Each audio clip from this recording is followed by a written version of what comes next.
Hey guys, I'm Mark from A Portion of Sport and welcome to week 5 of the Premier League review. If you are new to this series, what we do is we take a look at the weekend results, I talk you through them, then we take a look at the Premier League table and the top goal scorers. So here is a list of the weekend results. If you want, you can click on a game and you'll be taken to that specific game. But without further ado, let's get into our first game. And we start off with West Brom versus West Ham. After being thrashed last week at home to Watford, West Ham would have loved to thrash someone at their ground, but it wouldn't happen in the first half.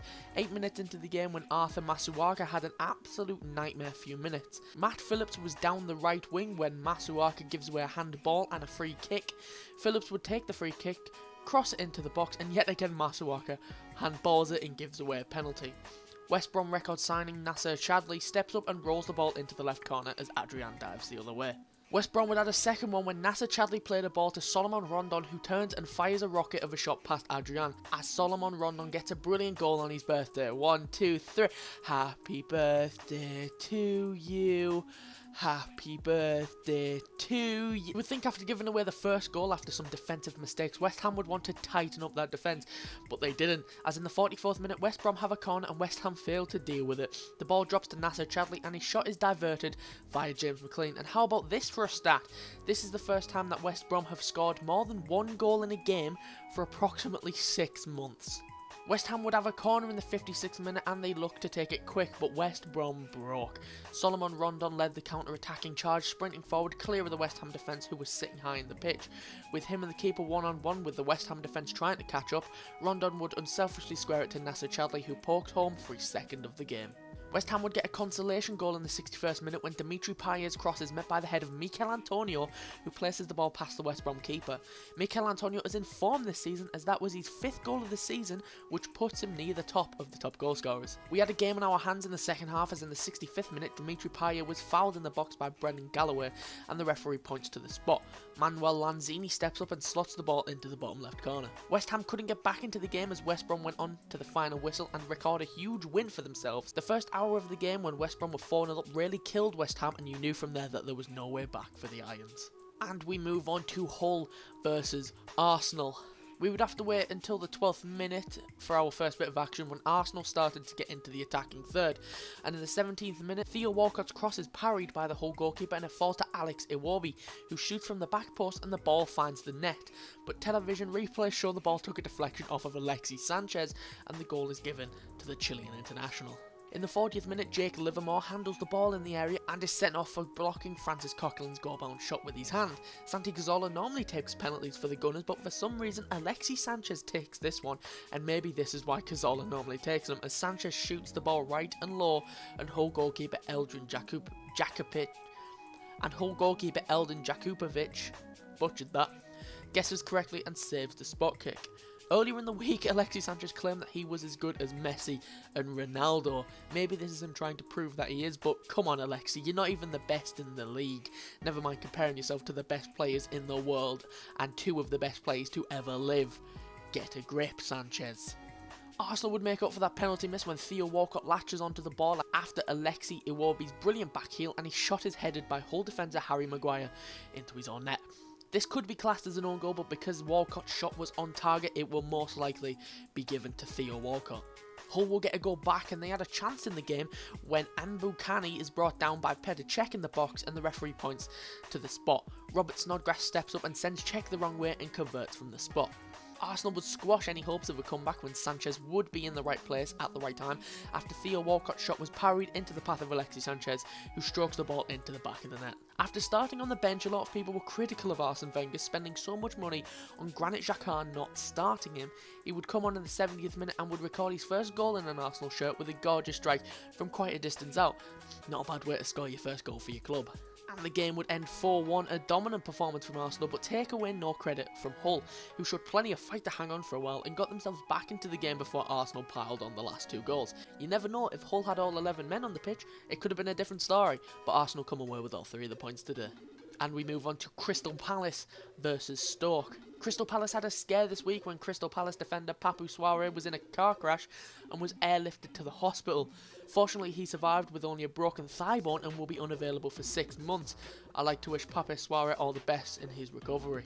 Crystal Palace took the lead 9 minutes into the game when Andros Townsend floated a free kick into the box, and Crystal Palace defender James Tompkins and Stoke forward John Walters challenged for the ball, and the ball goes into the back of the net. I'm unsure whether it's a James Tompkins goal or a John Walters' own goal. I'm going to give it to Tompkins because I can, and if you have a problem, fight me. Crystal Palace would double their lead only 2 minutes later, and it came from another set piece. When Jason Puncheon whips in a corner from the right and another Crystal Palace defender as the player got on the end of it, when Scott Dan meets the ball with a bullet header pass Shea Given. Crystal Palace would add a third goal to the collection, and it came from yet another set piece. Jason Puncheon again swings in across and is partially cleared by the Stoke defence, but James McArthur picks up the scraps and the midfielder curls the ball towards the far post and the ball flies in via deflection from Jeff Cameron. Only 3 minutes would pass before Crystal Palace added a fourth to the domination of Stoke when Andros Townsend scored a beautiful solo goal. The Palace winger stormed down the left wing, cuts inside with a clever flick and then proceeds to smash the ball from about 20 yards out. Stoke managed to get a consolation goal at the end of the game when Marko Arnautovic scored a brilliant goal when he whipped it in from the edge of the box. Shame the goal meant absolutely nothing. And that is how the game finished. Crystal Palace fully deserving of the point and Stoke just didn't show up on the day. Crystal Palace came in quick and got behind the Stoke defence and were extremely vital on set pieces, scoring 3 of their 4 goals from set pieces. This result leaves Stoke City dead bottom of the league, still searching for their first win of the season, and also gives Crystal Palace their first home win of the season. And we move on to Manchester City versus Bournemouth. Like every game of the season, Manchester City started the game off strong and they got an early goal when Bournemouth loanee Jack Wilshere shoves Nolito off the ball and concedes a free kick. Kevin De Bruyne steps up before sending the ball underneath the Bournemouth wall and into the back of the net. 10 minutes later, City would add another one when future star Kelechi Iheanacho converts after a swift counter-attack from City. City were on the back foot before a header clear falls to Kevin De Bruyne, who slides the ball through to Raheem Sterling, who squares it to man from Iheanacho. And how about this for a stat? Kelechi Iheanacho has scored 10 goals in the Premier League with only 14 shots on target. 2 minutes into the second half, Man City would capitalise with another counter-attack. Man City were again on the back foot before they deal with the pressure and the ball finds its way to Kevin De Bruyne, who again is at the heart of a City goal. He slides a pass to Kelechi Iheanacho, who crosses it for Raheem Sterling, who converts from close range. Manchester City would continue their dismantling when Ilkay Gundogan gets his first goal in a Manchester City shirt, when yet again Kevin De Bruyne is in the heart of the midfield when he finds Ilkay Gundogan with a pass, who proceeds to calmly slot it home. The day would be tainted a bit when Nolito and Adam Smith were having a war of words when it looked that Nolito aimed a headbutt at Smith, but it doesn't look like he makes contact and is given a straight red. Bit soft there, but there was either no contact or very little. An absolute masterclass from Manchester City, dominating Bournemouth from the first whistle. They didn't have to attack all the time, they let Bournemouth come to them and City hit them on the counter. Brilliant performance from City and a misery day for Bournemouth. And we move on to Everton versus Middlesbrough. Everton didn't get going in the first 20 minutes and Middlesbrough would go ahead, but not without a bit of controversy surrounding the goal. George Friend whips in a cross from the left and Alvaro Negredo gets above Martin Stekelenburg and heads home. At least that's what it looked like. But when you watch the replays, Negredo heads Stekelenburg's arms and not the ball. After watching the replays, you can see why the Everton players would be so upset, especially the keeper, as the goal will go down as a Martin Stekelenburg own goal. The lead wouldn't last long though, as Gareth Barry on his 600th Premier League appearance sends the home side level. It came from when Middlesbrough keeper Victor Valdez failed to gather a corner and the English midfielder is able to fire into the net. Another bit of controversy surrounding this goal as well. It seemed as though Ashley Williams' boot was a bit high when he was challenging for the ball against Valdez. Everton would take the lead in the game in the 41st minute when Irish international Seamus Coleman scored a beautiful goal. It came from when the fullback danced around 2 Middlesbrough defenders and then coolly places the ball into the bottom corner. Everton would add another one 3 minutes later when Yannick Bolasie crosses the ball in from the right and it flies into the net, but everyone has given the goal to Romelu Lukaku. The replays show that he didn't get a touch to it, but the goal has gone down as his, all places that I've checked, that is. But nonetheless, it's in the back of the net no matter who scored it. And that's how the game finished. This win marks a 4th consecutive win for the blue side of Merseyside in what is their best start to a Premier League season since 1978, and it puts them second in the table underneath unbeaten Manchester City. But this also records a 2nd consecutive loss for Middlesbrough. Even though they took the lead, they never really recovered from the 2 quick goals they conceded just before half time. And we move on to Watford versus Manchester United. Manchester United's work rate was really bad in the first 30 minutes, and Watford deservedly took the lead in the 34th minute when Anthony Martial is caught in possession in his own half and Miguel Benitez takes the ball from him. Daryl Janmaat gets the ball, looks up, cuts the ball back to Watford man in form Etienne Capoue, who was able to rifle in from about 20 yards out. Manchester United would equalise in the 62nd minute when wonderkid Marcus Rashford shows his striker's instinct when he pounced on a loose ball in the Watford area and converts from close range. Watford make a substitution in the 81st minute, bringing on Juan Zuniga. You may be thinking, Mark, why are you mentioning a substitution? Well, Jan Zuniga decided he would come on and score 51 seconds after coming on the pitch. It came from when Roberto Pereira cuts the ball into the box from the right wing, and the Colombian is able to sweep the ball into the far corner with his very first touch of the ball. Things would get worse for Manchester United when Marouane Fellaini lumbers into Juan Zuniga, who hits the deck, and the referee awards a penalty. Troy Deeney steps up to take the penalty and smashes the ball straight down the middle. If David De Gea did stay in the middle of the net, he probably would have broken his arms because of the amount of power on that shot. And that's how the game would finish. A well-deserved win for Watford and yet another loss for Manchester United. And this marks 3 losses in a row in all competitions for the red side of Manchester.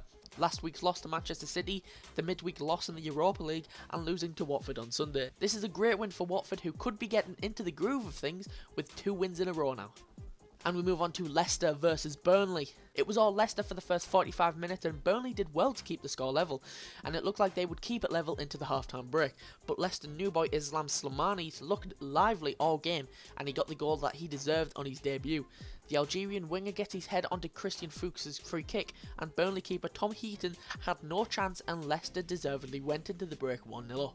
Leicester would look to put the game to bed 3 minutes into the second half. Reigning Player of the Year Riyad Mahrez worked his way into the box, and his low cross is deflected off of Jamie Vardy, and the ball pops up and Islam Slimani heads home for his second of the day. Not a bad debut for him. As soon as Leicester scored the second one, you could sense the third one coming, and it did, and a Burnley player got on the scoreboard. Not for the right side, but at least he's there. It came from when Riyad Mahrez worked his way into the penalty area, and his low cross is turned in at the near post by Ben Mee. And that is how the game ended, a comfortable win for the reigning champions, who outclassed Burnley on Saturday, and it was a very good showing from Leicester record signing Slimani, who celebrated his Premier League debut with 2 goals. And we move on to Chelsea versus Liverpool. Chelsea and Liverpool went head to head in the Friday fixture, and in the first 15 minutes Liverpool looked like they were the home side. They looked so comfortable as the away side, and they were all over Chelsea, and in the 15th minute they got what they deserved when they opened the scoring and took the lead. When Branislav Ivanovic gave away a foul, Philippe Coutinho plays a short pass from the free kick.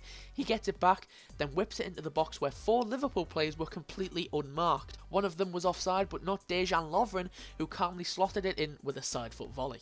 Liverpool would continue dominating the game, and in the 36th minute they added another goal, and oh my god, what a strike this was. It's only 5 weeks into the Premier League, but I'm calling it now goal of the weekend, early contender for goal of the season. It came from when Gary Cahill clears the ball and it falls to Jordan Henderson, who takes a touch and then curls the ball into the top right corner from about 30 yards out. Let's just say he beat a 6'6" keeper from about 30 yards out. What a finish. As we went into the second half, the game would die down a bit and nothing really happened until the 69th minute when Chelsea midfielder Nemanja Matic stormed up the pitch and squares the ball to Diego Costa, who slots it home.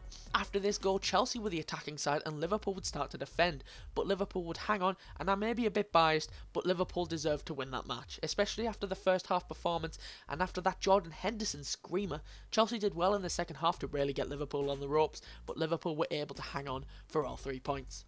And we move on to Southampton versus Swansea. The game was silent until the second half when Southampton got the goal that they fully deserved when Dusan Tadic's cross is met by Jordi Amat before falling to Charlie Austin at the far post, and he controls the ball with his chest before thumping the ball into the net.